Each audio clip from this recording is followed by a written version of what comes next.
First of all, thank you so much for coming here to Zurich. Thank you. Congratulations to the movie. Please tell us a little bit about the process doing such a movie. How is that works? Sure. Well, we are using the traditional animation techniques that Aardman's famous for. We have a huge crew of about 120 people, and so we spend a long time at the beginning working on the story because that's really the most important for us, and we wanted this to be a different, a bigger, expanded version of the first film. So in the first film we had Shaun wanted to leave the farm and explore the big city, and the story really behind that was be careful what you wish for. In this second film we decided to bring something to the farm, and that was Lula, our brand new character who's an alien, comes from out of this world, and they get into a lot of adventures and troubles along the way. And yeah, it's been a 3-year process from start to finish, and we've been working very hard on creating the world that everyone knows and loves. Second camera is rolling, right? Okay, good. And you brought your main character with you. Could you introduce them to us? Yes. Do you want to do that? We have our hero Shaun. We have Becher, dressed like an alien now, for reasons you'll discover in the story.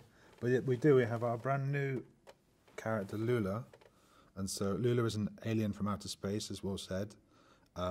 She's got every trait that Shaun's got magnified 100, so she's just as cheeky, just mischievous, or even more so.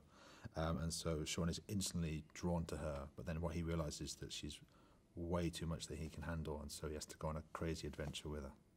And that's the original you used in the movie. How does that work? You move then millimeter to millimeter and shoot like a photo. Yeah, so we've got, if I use Shaun here, he's a bit easier. So all of these characters, they have a skeleton inside, and that allows the animation team to make tiny movements with them, and then they take a photo. What means tiny? Well, it could be anything from, if we've got an extreme close-up with Shaun, we're just looking at his eyes, the animators are moving them less than a millimetre. I'd say probably 1/10 of a millimetre. If he rolls with the eyes. Yeah.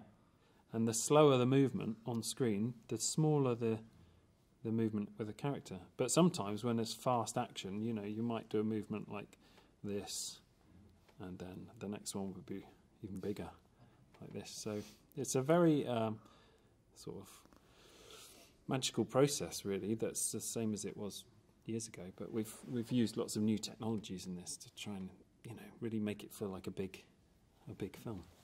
And I realized in this one you also moved the fur. If some close-ups, that the fur is moving. Yes. Like wind or. But you do this by hand, right?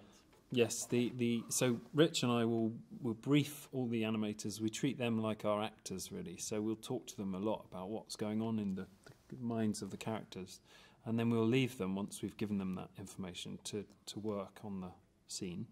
And they might be taking a day, or they might be taking 2 weeks to record those movements. But it's up to them to decide how to make the characters move. Mm. And yeah, physically they'll be pushing things like the fur. Sometimes, when Shaun's very sad in the film, the animators are using it to make him feel like he's sighing, like he's sad. And how many seconds of movie you shoot in a day? So the average, I think, is 1.5 seconds a day per animator. So there are 30 animators working on the film at any one point. Yeah, so it's just over a year, all of them working together to sort of create the final film.